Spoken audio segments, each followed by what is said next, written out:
अस्सलामुअलैकुम नाज़रीन, आप देख रहे हैं फिफ्थ अंपायर। मैं हूं यासिर रशीद और मेरे साथ हैं साबिक कप्तान, लिविंग लेजेंड आमिर सुहेल साहब।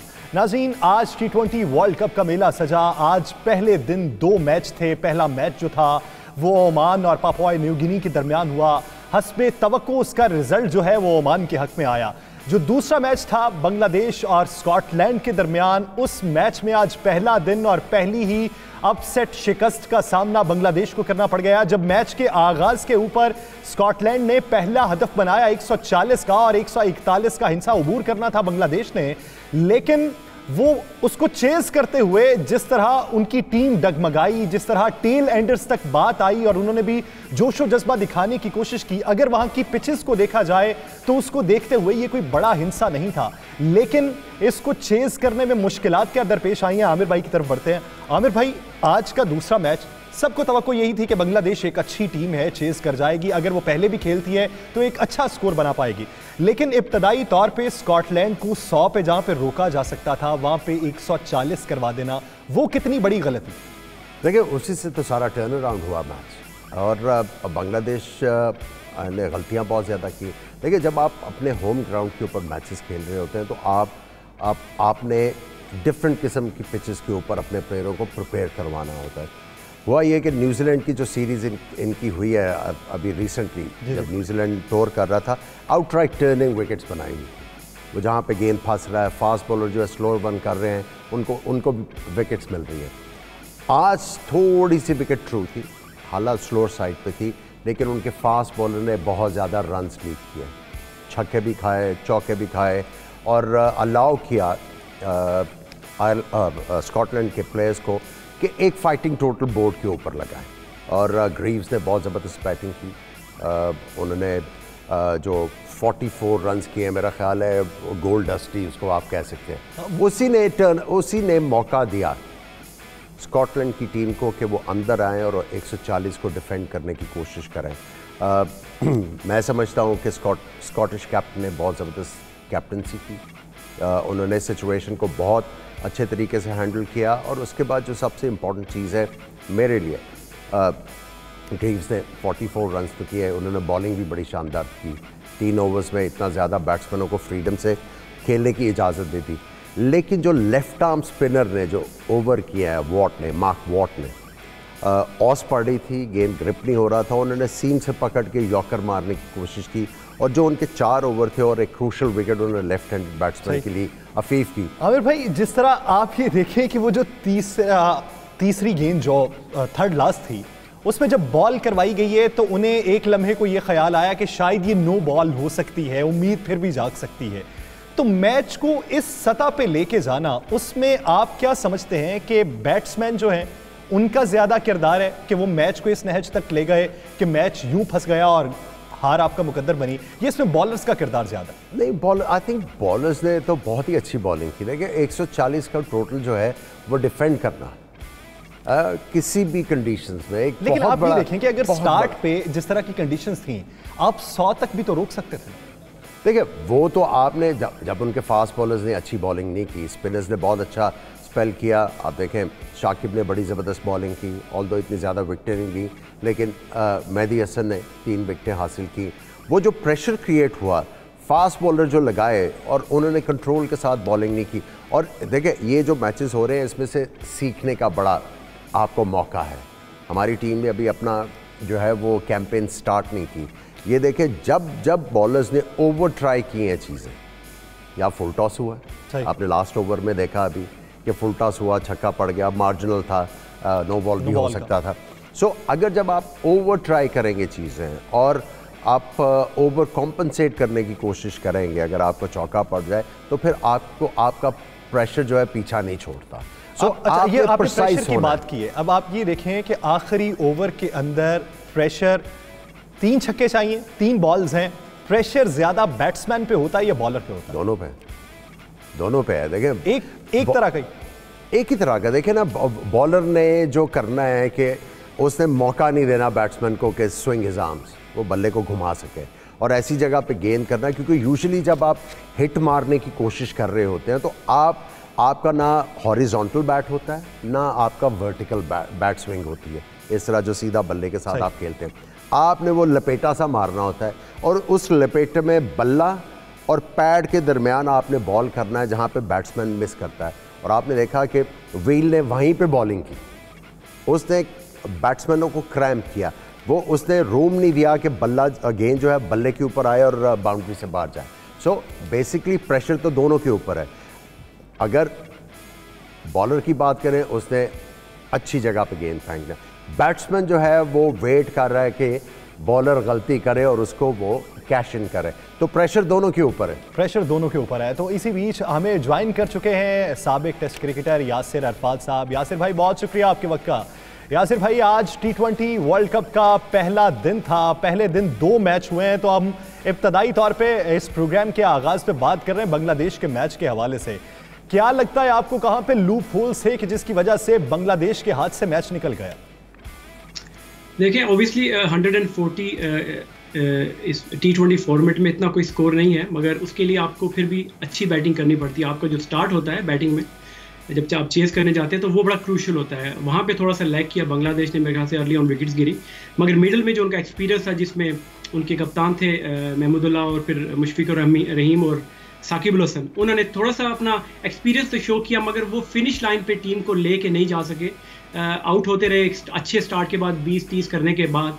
और उसके बाद अगर देखें डिफरेंस दोनों टीम का, मेरा ख्याल से अगर आप देखें फील्डिंग जो थी, स्कॉटलैंड ने वो बड़ी अच्छी फील्डिंग की। कैचेस जब भी आए तो उन्होंने कैचेस भी पकड़े, स्पेशली जो सेकंड लास्ट ओवर में जो बाउंड्री पे कैचेस होते हैं बड़े क्रूशियल होते हैं।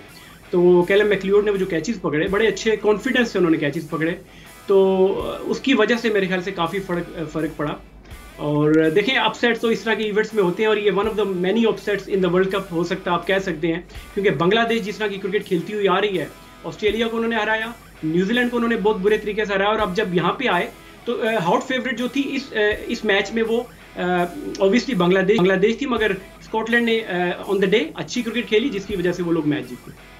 आमिर भाई, क्या समझते हैं मुशफिक की परफॉर्मेंस, डबल फिगर्स में सबसे ऊपर रहना, वो परफॉर्मेंस भी साथ वाले को उतना एज नहीं दे सकती? देखिए, मुशफिक का जो प्रॉब्लम है, एक तो छोटे कद के प्लेयर हैं, जब बड़ी शॉट्स मारने की बात आती है, प्रेशर रिलीज की बात आती है, तो उनके पास जो है अपने रेपर्टुआ में ऐसे स्ट्रोक नहीं है कि वो अगर ऑफ स्पिनर है तो उसको मिड ऑन और मिड विकेट के दरमियान में से छक्का मार दें, या लेफ्ट आर्म स्पिनर को ओवर एक्स्ट्रा कवर कोई बड़ी शॉट मार दें, तो वहाँ पे आके वो फंसते हैं। और शाकिब भी इसी तरह के प्लेयर हैं कि वो आराम आराम से खेलते हैं, बड़े स्ट्रोक नहीं हैं। आई थिंक वो जो प्रेशर बिल्ड हुआ और जहाँ पे उन्होंने रियलाइज़ किया कि अब हमें जो है थोड़े से चांस लेने की ज़रूरत है, वहाँ पे स्कॉटिश टीम ने मौका नहीं दिया। और जिस तरह मैंने पहले भी कहा कि वो जो 4 ओवर्स थे लेफ्ट आर्म स्पिनर के, वॉट के, वो मेरे लिए बहुत ही क्रूशल थे। उसी ने मैच जो है वो टर्न अराउंड किया, और वहीं से जो है वो फास्ट बॉलर व्हील को कॉन्फिडेंस मिला कि हाँ, हम लोग मैच जीत सकते हैं। और जिस तरह मैंने पहले कहा कि कैप्टनसी की बहुत ज़बरदस्त थी, लग रहा था कि उनको अपनी टीम के बारे में पता है कि कौन सा बॉलर किस टाइम पे आके वो मेरे लिए डिलीवर कर सकता है। और जो भी उन्होंने बॉलिंग चेंज की, वो बॉलर्स ने रिस्पॉन्ड किया, और उनको पता था कि हमने करना क्या है, जिसकी वजह से बांग्लादेश जैसी टीम जो है एक्सपीरियंसड है, बहुत ज़्यादा एक्सपीरियंस्ड है T20 क्रिकेट में, लेकिन मार खा गए। और कंडीशंस भी जो थी वो उनको बहुत ज़्यादा सूट कर रही थी, लेकिन फिर भी। और यहाँ पे एक चीज़ कहूँगा, जो ओपनर्स हैं, बेसिकली आप जब T20 में ओपन करने आते हैं तो आप एज एन ओपनर अपने ऊपर बिलीव रखें। होता यह है कि कई दफ़ा एज एन ओपनर आपने क्या करना होता है कि अगर तो इस तरह का टोटल है 140, तो आपने कोई ट्राई नहीं करना, आपने बॉलर की गलती का वेट करना है। अगर वो उसने गंदा बॉल किया, उसको चौका मारे, और उसके बाद जब बॉलर उसको ओवर कॉम्पनसेट करने की कोशिश करेगा, पीछे किया हुआ बॉल चौका खाया आपने, तो वो गेंद आगे करेगा, तो आपने रेडी रहना। और वहाँ पे आपको जैसे 2 चौके मिलते हैं तो प्रेशर वो जो बॉलिंग साइड के ऊपर आ जाता है। जब आप खुद इम्प्रोवाइज़ करके हिटे मारने की कोशिश करते हैं तो फिर आप बॉलर को चांस दे रहे हैं कि वो आपकी विकेट हासिल करे।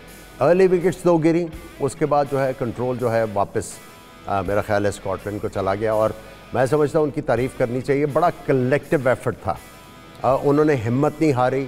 6 आउट हुए थे, एक फाइटिंग टोटल बोर्ड पे लगाया, और उसके बाद जान मारी उन्होंने। जिस तरह यासिर ने कहा कि फील्डिंग बहुत ज़बरदस्त की, तो ये जो कॉम्प्लीमेंट था बॉलर्स और फील्डर्स का, इन द एंड जो है उनको मैच जितवा गया। मुझे ऑलराउंडर्स पे बात करनी है, मैं क्रिस ग्रीव्स पे भी बात करूंगा, लेकिन यासिर भाई की राय ज़रा शकीब उल हसन पे ले लूँ।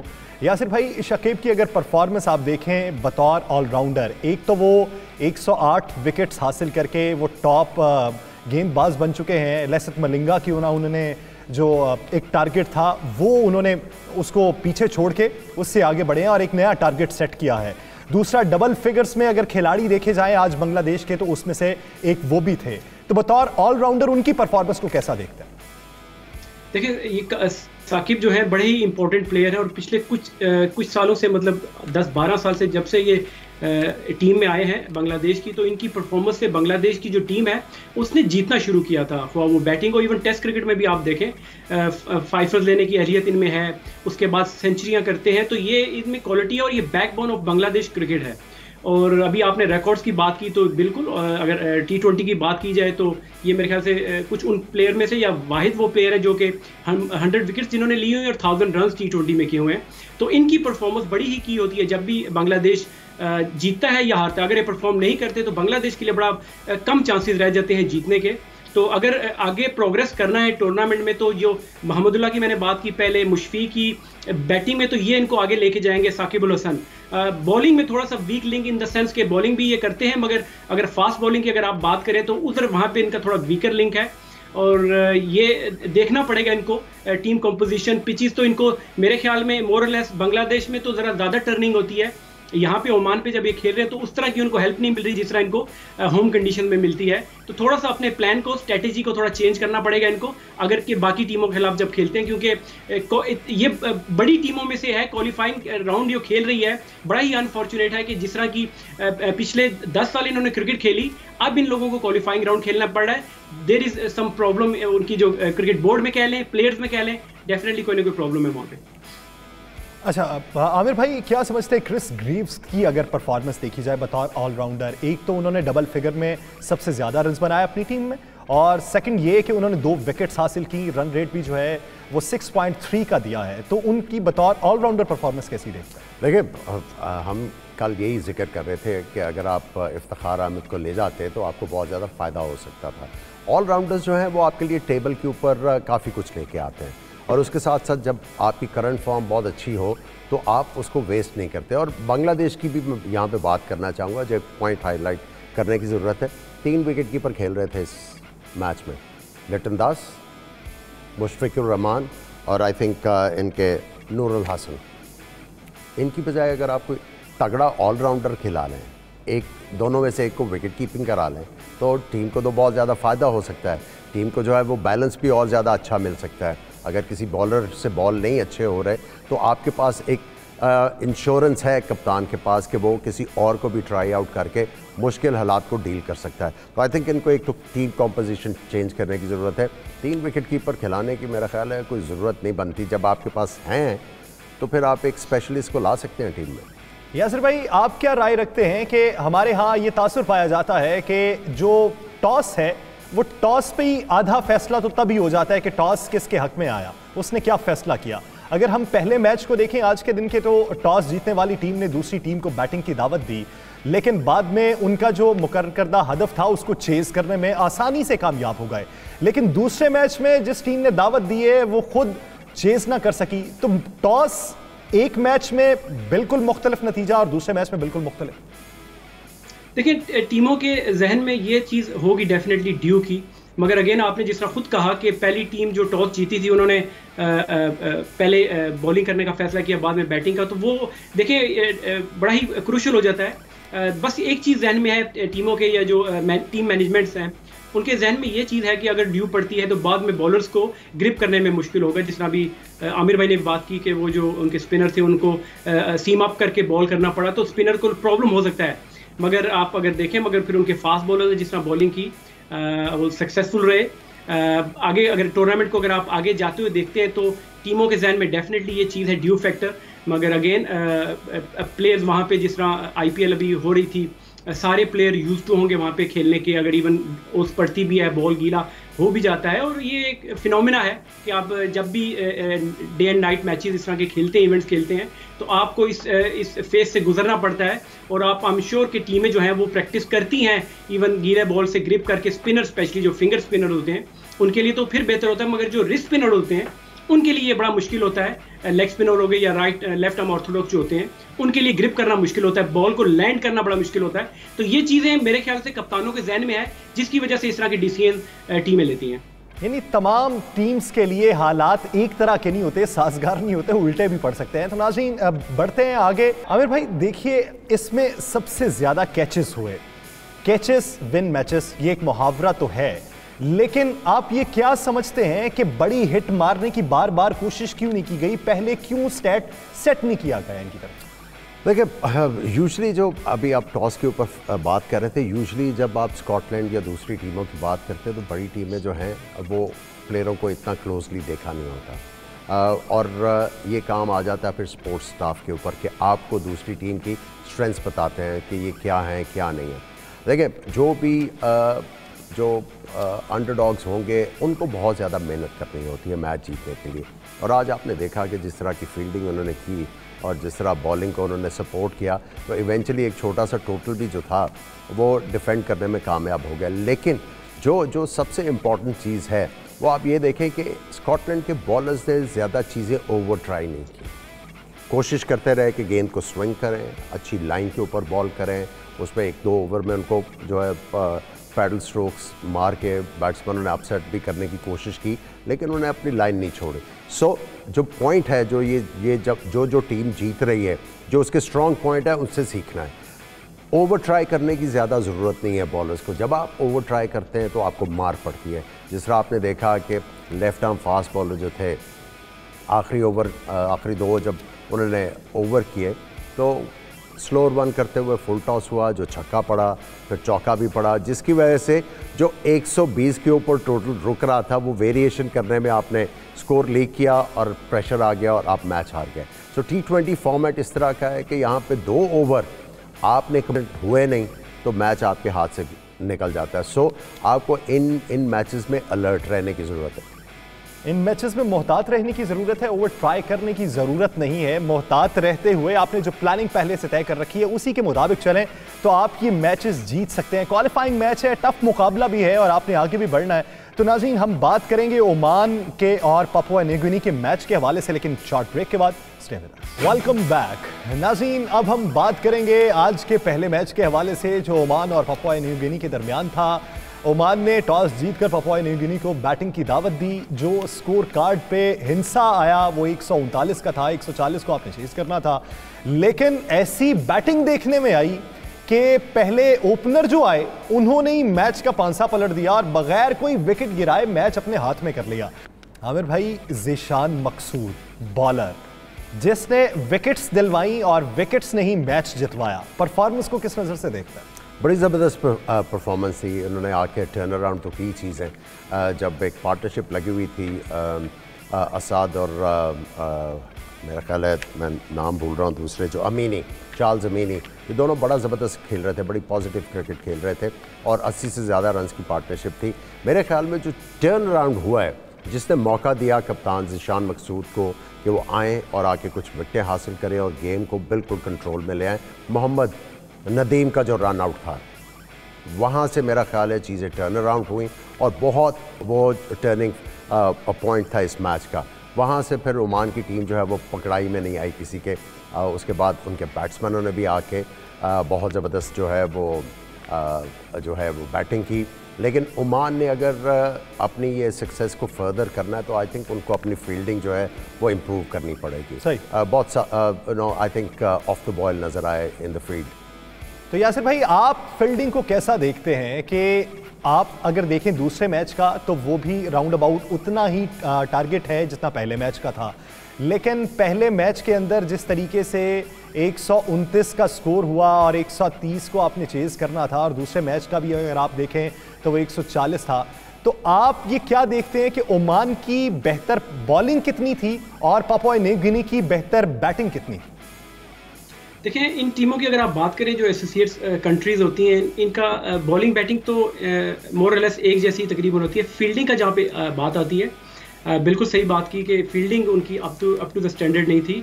कि उसकी एक रीज़न मेरे ख्याल से ये है कि इनके ज़्यादा जो हैं वो काफ़ी एज के प्लेयर हैं। ओमान की टीम में अगर आप देखें तो मोस्ट ऑफ द प्लेयर, जितने भी उनके प्लेयर हैं 30+ हैं, और उसकी वजह से फील्डिंग में मेरे ख्याल से उनको प्रॉब्लम आ रही है। उसके अलावा अगर आप देखें जो टर्न अराउंड हुआ इस मैच में, ओबियसली वो जो कप्तान उनके जो ज़ीशान है, उन्होंने 1 ओवर में जो 3 विकेटें ली, उसकी वजह से मेरे ख्याल से काफ़ी फ़र्क पड़ा। अदरवाइज वो उनकी जो पार्टनरशिप थी वो एक अच्छा रिस्पेक्टेबल स्कोर कर सकती थी, मगर वो हुआ नहीं। उसके बाद फिर जब इन्होंने बैटिंग की, आकिब ने और मेरे ख्याल से जतिंदर ने जो पार्टनरशिप 10 एंड ओवर खेले, जिस तरह वो खेले, जो 140 का जो टारगेट था वो अराउंड 13-14 ओवर्स में उन्होंने चेस कर लिया। तो इससे अंदाज़ा होता है कि ओमान की टीम एक तो ऑब्वियसली उनकी होम कंडीशन को आप कह सकते हैं कि वो सारी क्रिकेट उन्होंने इन्हीं पिचेस पे, इन ग्राउंड्स पे खेली, उनको आइडिया भी है कैसे खेलना है, और थोड़ा उनको क्राउड को भी सपोर्ट थी। तो ओवरऑल अगर आप देखें क्रिकेट अच्छी खेली, फील्डिंग एक थोड़ा सा है जहाँ पे वो लैग करते हैं, और अगर आगे उन्होंने अच्छी टीमों के खिलाफ खेलना है और जीतना है तो उनको फील्डिंग को थोड़ा बेहतर करना पड़ेगा। आमिर भाई, जिस तरह कल हमें ज्वाइन किया था इसी प्रोग्राम में आकिब इलियास ने, तो जिस तरह वो कल बातें कर रहे थे, जोश व जज्बा जिस तरीके से था,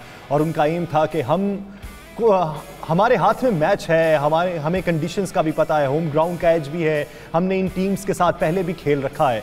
तो जिस तरह की आज परफॉर्मेंस आकिब की थी, 50 स्कोर का कर जाना और जतिंदर का 73 कर जाना, और दोनों का क्रीज पर जमे रहना और ग्राउंड के चारों तरफ खेलना, तो परफॉर्मेंस को किस नज़र से देखते? जो मेरे लिए एंजॉयबल चीज़ थी इस पार्टनरशिप की, दोनों ने एक दूसरे को बहुत अच्छा कॉम्प्लीमेंट किया। जब आप आकिब इलियास की बात करते हैं तो उन्होंने, आप देखें शुरू में आके कोई उन्होंने एरी फेरी स्ट्रोक मारने की कोशिश नहीं की। उन्होंने आके क्रिकेटिंग स्ट्रोक्स के ऊपर रिलाई किया। अगर बॉलर ने गेंद को शॉट किया हुआ था, पुल स्ट्रोक, कट मारी, कवर ड्राइव्स भी उन्होंने मारे, लेकिन उन्होंने गेंद को हवा में खेलने की कोशिश नहीं की। और दूसरी तरफ जतिंदर जो थे, जब वो सेट हो गए, उसके बाद उन्होंने स्पिनर्स को टेक ऑन करना शुरू किया, स्विच हिट, उसके बाद रिवर्स स्वीप, फास्ट बॉलर्स को फुल टॉसेस के ऊपर डीप इन द क्रीज जाके छक्के भी मारे। तो दोनों ने अपने एक दूसरे को कॉम्प्लीमेंट अच्छा किया, जिसकी वजह से पीएनजी के पास कोई मौका नहीं दिया उनको कि वो ब्रेक थ्रू करके मैच में वापस आने की कोशिश करें। लेकिन पीएनजी की अगर क्रिकेट की बात करें, जो टीम उनकी आज खेली है, टैलेंट इनमें मौजूद है, लेकिन रॉ टैलेंट है, और मेरा ख्याल है कि अगर ये इम्प्रूव करते गए तो आगे जाके ये एक तगड़ी टीम साबित हो सकते हैं। यासिर भाई, आप बैट्समैन को कैसा देखते हैं? दोनों बल्लेबाज जो इब्तदाई तौर पे आए, और टीम भी इतनी मजबूत नहीं है, पापुआ न्यू गिनी भी उस टीम के मद्दे मुकाबिल इतनी कमज़ोर नहीं लगती थी, लेकिन वो एक तरफा मैच बना देना और स्ट्रोक हर तरफ खेलना, कैसी परफॉर्मेंस देखते हैं और क्या समझते हैं कि आने वाले मैचेस में इनकी परफॉर्मेंस इससे कितनी बेहतर हो सकती है? देखिए, जिस तरह हमने पहले थोड़ी देर पहले फील्डिंग की बात की, तो जब आप कैचेस देखें, पीएनजी ने भी कैचेस छोड़े, जिसकी वजह से ये ओमान की टीम 10 विकेटों से मैच जीती है। तो अगर फील्डिंग स्टैंडर्ड ऐसा रहेगा तो फिर तो ऐसी चीज़ें होंगी, मगर अगर आप फील्डिंग अच्छी करें तो ये इजीली 2-3 विकेटें ले सकते थे और मैच को थोड़ा सा टाइट कर सकते थे। मगर दोनों टीमों की जो फील्डिंग थी वो अच्छी नहीं थी। बैटिंग की बात करें, बिल्कुल सही है, दोनों ने जो स्कोर बोर्ड को देखते हुए, रन रेट को देखते हुए, कोई मतलब ओवर एक्साइटेड होकर कोई ऐसी शॉटें नहीं खेली। T20 फॉर्मेट को देखते हुए उन्होंने रन रेट देखा, स्कोर बोर्ड पे जो स्कोर लगा हुआ उस हिसाब से खेलते रहे, और आखिर में जब वो सेट इन हुए और उसके बाद फिर उन्होंने कैच किया, जो लूज बॉल थी उनको उन्होंने कैच किया, और पीएनजी के फील्डर ने भी थोड़ा हेल्प किया ओमान के बैट्समैनों को। सही, यानी आप ये समझते हैं कि अगर फील्डिंग भी साथ में बेहतर हो जाए तो टीम कॉम्बिनेशन अच्छा हो सकता है और टीम अच्छा परफॉर्म कर सकती है। तो दोनों तरफ कुछ ना कुछ मार्जिन अभी बाकी है बेहतरी के लिए। बहुत शुक्रिया यासिर अरफात साहब इस हवाले से अपना वक्त देने के लिए। आमिर भाई, तरह हम गुफ्तगू में ये बात कर रहे हैं कि दोनों टीम्स के दरमियान ये जो कॉम्बिनेशन है, कॉम्बिनेशन मजीद बेहतर होता हुआ दिखाई देता है। मार्जिन तो है, दोनों तरफ है। आने वाले दिनों में ओमान के अगले मैचेस आप टफ देख रहे हैं या बेहतर होंगे? देखिए, ऑब्वियसली इन्होंने अलर्ट तो बाकी टीमों को कर दिया है कि इनमें कैपेबिलिटी है, और इनके अब जो भी टीम इनके खिलाफ खेलने के लिए आएगी वो भरपूर तैयारी करके आएगी। वो प्लेयरों को जो अंडरस्टैंड करके आके एक सर्टन स्ट्रैटेजी के साथ खेलेंगे। अब इनको अपनी गेम को रेज करना, अब जीत गए हैं, अब इनको कंप्लेसेंट नहीं होना कि ठीक है अब हम जीत गए हैं, आगे भी जीत हमारा मुकद्दर बनेगी। जीत के लिए आपको मेहनत करनी पड़ती है, आपको तैयारी करनी पड़ती है। तो अगर ये उसी जीत के नशे में खोए रहे तो फिर इनके लिए मुसीबत पड़ सकती है, क्योंकि आगे से टीमें जिस तरह मैं कह रहा हूँ इनके खिलाफ तैयारी करके आएंगे। आप ये क्या समझते हैं कि असाद बतौर बैटर कितने की रोल अदा करने वाले? देखिए, प्रेशर में आके उन्होंने एक तो कप्तान भी है, रिस्पॉन्सिबिलिटी से खेले, और उसके बाद जिस तरह उनके जो पार्टनर थे उन्होंने उनको असिस्ट किया, और स्पेशली जिस तरह आके उन्होंने प्रेशर में आके कवर ड्राइव शुरू में आते ही मारी, वो थोड़ा सा बॉलर्स के लिए जो अपसेटिंग था। और जैसे ही उन्होंने बॉलर को अपसेट किया उसके बाद उन्होंने आराम से जो है वो स्कोर बोर्ड को चलाना शुरू किया। जब स्कोर बोर्ड चलना शुरू हुआ और जो वो रन आउट हुआ है उसके बाद जो चीज़ें टर्न अराउंड हुई हैं, देखिए फील्डिंग कितनी इंपॉर्टेंट है, इसको मैं स्ट्रेस इसलिए बार बार कर रहा हूँ कि आप बॉलर्स का बस नहीं चल रहा था। वहाँ पे एक फील्डर ने अच्छा एफर्ट करके रन आउट जो है वो फोर्स किया, और वहाँ से देखे उसके बाद बॉलर्स जो हैं वो छा गए।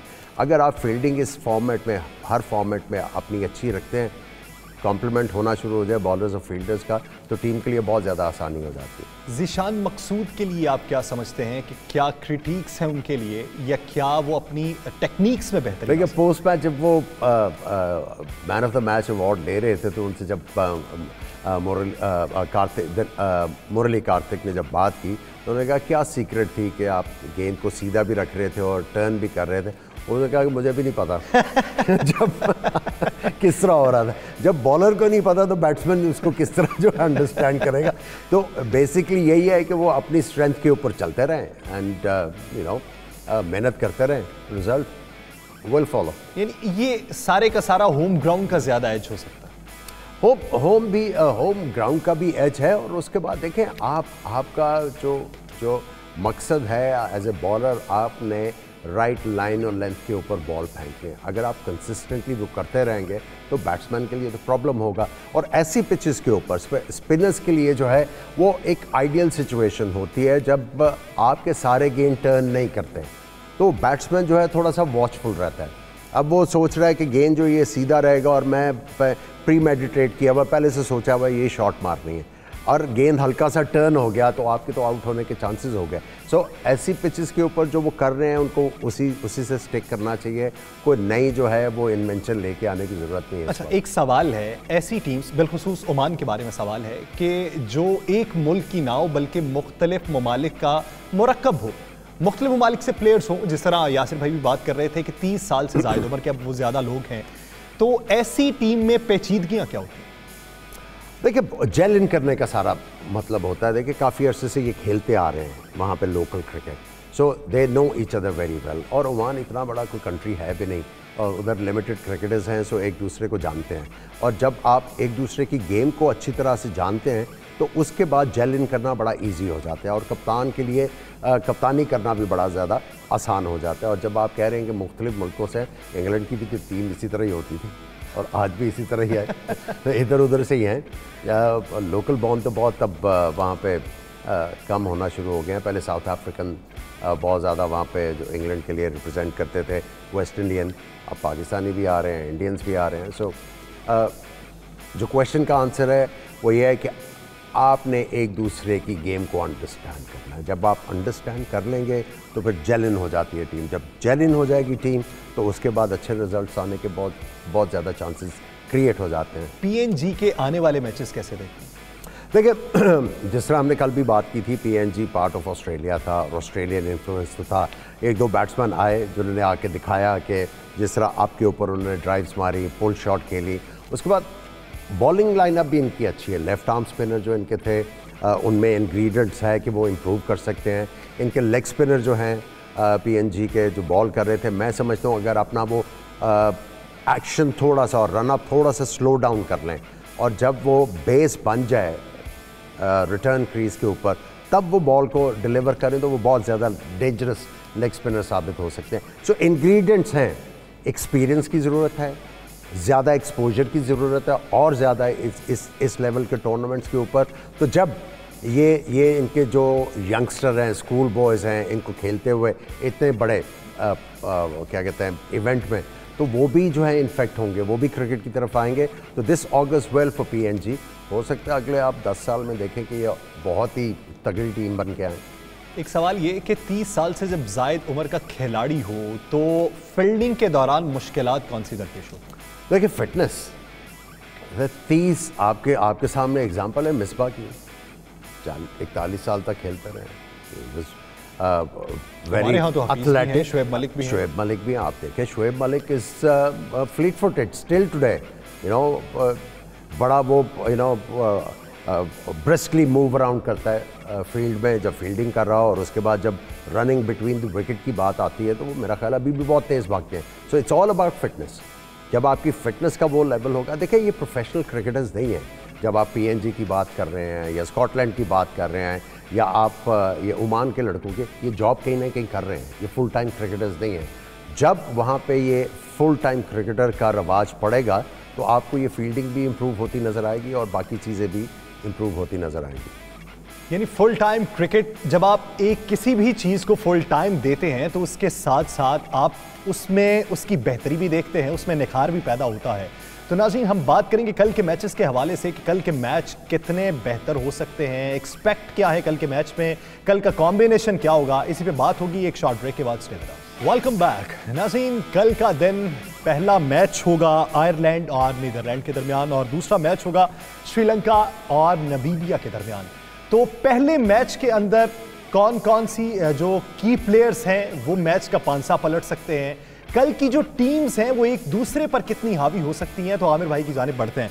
आमिर भाई, बतौर टीम अगर अहाता करें हम आयरलैंड और नीदरलैंड का, तो दोनों टीम्स का अगर कंपैरिजन हम मजमूई तौर पे कर रहे हैं तो भारी टीम कौन सी दिखाई देती है? आयरलैंड डेफिनेटली, क्योंकि अगर आप आयरलैंड की टीम की बात करते हैं तो उनका एक्सपोजर है। जब आप UAE की कंडीशंस की बात करते हैं और अगर आप ओमान में जो आज हमने पिचेस देखी वो भी कमोबेश उसी तरह की हैं पिचेस। स्लो साइड, बल्ले के ऊपर इतना ज़बरदस्त गेंद नहीं आता, थोड़ा सा स्पिनर्स के लिए गेंद होल्ड अप भी करता है। तो आई थिंक आयरलैंड चूँकि यहाँ पे क्रिकेट काफ़ी खेल चुका है, अफ़गानिस्तान के साथ अभी रिसेंटली उन्होंने सीरीज़ यहाँ पे खेली, तो उनको आइडिया होगा कि यहाँ पे आके किन चीज़ों की रिक्वायरमेंट है। लेकिन जहाँ तक आप नेदरलैंड्स की बात कर रहे हैं तो उनका इतना ज़्यादा एक्सपोजर नहीं है। क्रिकेटर्स उनके पास भी अच्छे हैं, इसमें कोई शक नहीं, यूटिलिटी क्रिकेटर्स हैं, ऑलराउंडर्स उनके पास वाफिर मिक़दार में है। लेकिन जो ओवरऑल टैलेंट की बात करें तो आयरलैंड की टीम जो है वो सुपीरियर आपको नज़र आती है एक्सपीरियंस वाइज भी। लेकिन ये फॉर्मेट इस तरह का है कि छोटी सी भी गलती जो है वो एकदम से बहुत बड़ी लगनी शुरू हो जाती है। सो कंप्लेसेंट उनको नहीं होना पड़ेगा, अपना जो प्लान है उसको अच्छे तरीके से एग्जीक्यूट करना पड़ेगा। गलतियां जो है वो ज़्यादा नहीं करेंगे तो आयरलैंड की टीम के पास बहुत बड़ा मौका है कि वो अपने आप को जो पॉइंट्स टेबल है, अगर हम ग्राउंड कंडीशंस देखें तो कल के मैच में पहले बल्लेबाजी करने वाली टीम को ज़्यादा एज है, ये बात देखिए फ्रेश पिच होगी ऑब्वियसली, और उसमें यह है कि रन्स ऑफ द बोर्ड हमेशा जो है वो प्रेशर लेके आते हैं। लेकिन चूँकि कई दफ़ा कप्तानों ने दूसरी ऑपोजिशन को अच्छे तरीके से देखा नहीं होता, तो वो ये कोशिश ये करते हैं कि अपने बॉलर्स के ज़रिए ऑपोजिशन को है जो वो रिस्ट्रिक्ट करें, उसके बाद बैट्समैनों के लिए बहुत ज़्यादा आसानी क्रिएट करें। और कुछ कप्तान इस तरह के होते हैं, वो समझते हैं कि हमारी बॉलिंग बहुत तगड़ी है, बैटिंग बहुत तगड़ी है, तो वो चेज़ की तरफ चले जाते हैं कि जितना भी स्कोर होगा हम लोग उसको आराम से चेज़ कर लेंगे। सो डिपेंड करता है कि कप्तान जो है वो किस डिपार्टमेंट के ऊपर ज़्यादा कॉन्फिडेंट है और किस के साथ वो स्टार्ट करना चाहता है। क्योंकि जो मैंने पहले जिक्र किया कि कई दफ़ा इन टीमों को अच्छी तरह जो है आपने उनकी जांच पड़ताल नहीं की होती, तो कोई ऐसे प्लेयर होते हैं जो बहुत बड़ा आपके लिए सरप्राइज एलिमेंट लेके आते हैं। और जिस तरह आज यानी आप अपने हरीफ को जब जानते ही नहीं होंगे तो उसकी टेक्निक से आप वाकिफ कैसे होंगे? और अब मुश्किल चीज़ यह है कि इनके ज़्यादातर मैचेस टेलीवाइज भी नहीं हुए हैं, जिसकी वजह से आप एनालिसिस करके एक अच्छी स्ट्रैटेजी बना लें। सो वो जो सरप्राइज एलिमेंट है उसको नेगेट करने के लिए कैप्टन जो हैं कई दफ़ा जो है वो सरप्राइजिंगली मुख्तलिफ फ़ैसला करते हैं, जो बंदा सोचता है यार ये कंडीशंस की तो बैटिंग करनी चाहिए थी, इन्होंने बॉलिंग क्यों कर ली, वो उसकी वजह यही होती है। तो आप स्कोर कार्ड पे हिंसा क्या देखते हैं? अगर कोई टारगेट देता है तो वो कितना टारगेट हो सकता है? देखिए, अगर आप 170 रन्स करते हैं तो इन क्या पिचेस के ऊपर ये दोनों टीम्स को देखते हुए आप ये एक्सपेक्ट करते हैं कि 170 हो सकता है? 170 बिल्कुल हो सकता है। दोनों के पास तगड़े बैट्समैन हैं। आयरलैंड की टीम जो है उसमें कुछ ऐसे प्लेयर्स हैं कि जो सिंगल हैंडेडली जो है T20 में अगर आयरलैंड 170 कर जाती है, नीदर चेस कर सकती है? नीदरलैंड के लिए मुश्किल होगा फिर। अगेन हैविंग सेड दैट, हमें नहीं पता उनके इतने ज़्यादा प्लेयर्स का कोई सरप्राइज एलिमेंट ले आए, लेकिन अगर आप ऑन पेपर बात करते हैं, एक्सपीरियंस की बात करते हैं, कंडीशंस को सामने रखते हैं, तो आई थिंक आयरलैंड की टीम इस मैच में तगड़ी होगी। सही। और अगर हम दूसरे मैच की बात करते हैं श्रीलंका और नामीबिया के दरमियान, तो श्रीलंका की टीम ऑब्वियसली वो एक तगड़ी टीम है, लेकिन क्या बहुत हल्का मुकाबला हो? देखिए, अभी मैं श्रीलंका में था जब श्रीलंका साउथ अफ्रीका के साथ सीरीज़ खेल रही थी, तो वहाँ पे नील मैनथॉर्प आए हुए थे जो साउथ अफ्रीकन जर्नलिस्ट भी हैं, कमेंट्री भी करते हैं। तो उनके साथ डिस्कशन हो रही थी इसी वर्ल्ड कप के बारे में और उनके चांसेस के बारे में। तो उसके बाद ये नामीबिया की भी बात हो रही थी, तो वो उन्होंने मुझे बताया कि ये ऐसी टीम है जो बहुत ही अच्छी क्रिकेट खेलती आ रही है और ये ऐसी टीम है कि वो बड़ी टीमों को सरप्राइज़ कर सकती है। सो आई थिंक श्रीलंका जो है वो अवेयर होगी इस चीज़ के ऊपर, और उनकी रीसेंट परफॉर्मेंसेस भी श्रीलंका की इतनी अच्छी नहीं, उनका अभी तक जो कॉम्बिनेशन है वो अभी तक वो कंसिस्टेंटली चला नहीं है। सो वो भी अंडर प्रेशर होंगे, और नामीबिया को उन्होंने इतना क्लोजली देखा भी नहीं हुआ, तो उनको जो है वो आके, चूँकि वो फेवरेट होंगे, उनको जो है वो बड़ा अलर्ट होके क्रिकेट खेलनी पड़ेगी। और यूएई के मैदान पे आप क्या समझते हैं कि दोनों में कल अगर टिप ऑफ द डे पे बात करें तो दोनों तरफ से कौन कौन? एक्सपीरियंस वाइज देखें, श्रीलंका की टीम जो है वो वर्ल्ड बीटर रही है, इसमें कोई शक नहीं है, और आज भी उनके पास ऐसे प्लेयर्स हैं जो प्रेराज दोनों हैं, उसके बाद उनके पास जो फास्ट बॉलर्स आए हुए हैं, नए वो फिंगर स्पिनर आए हैं, कैरम बॉल करने वाले, टैलेंट तो उनमें है। वो तो छोटी टीम को आराम से जो है वो आगे झोंके की तरह आयरलैंड कल के लिए है, तो कल फिर देखते हैं कि मुकाबला किस हद तक सख्त होता है। तो नाज़रीन, कल मिलेंगे इसी प्लेटफॉर्म पे इसी वक्त आमिर सुहेल के साथ। आज से दीजिए इजाज़त, अल्लाह ने